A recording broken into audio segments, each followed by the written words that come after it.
In Mexico's indigenous villages, the abundant tamales are a highlight for the Days of the Dead. In Cruz Blanca, I actually timed my visits because I knew that the next family over would have much food to offer. The variety and preponderance of tamales are so iconic to the holiday that I here present a montage of those I ate in Cruz Blanca and Ixhuatlan. My first was at the house of the shaman healer Don Cecilio in Cruz Blanca. His family had recently slaughtered a pig to produce the chunks of pork for each tamal, and they sold the leftover meat. Corn dough enveloped each cut, then wrapped in pahpatla leaves, which resembled those of a banana.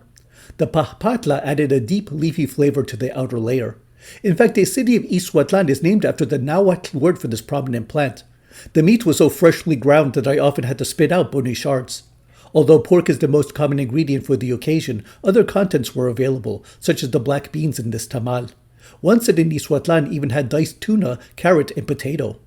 The tamales had different sizes. The largest I've ever seen in this region is the famous sacahuil, a mass of steamed cornmeal, shredded chicken, sliced jalapeno, and other seasonings wrapped within a layer of pahpatla leaves.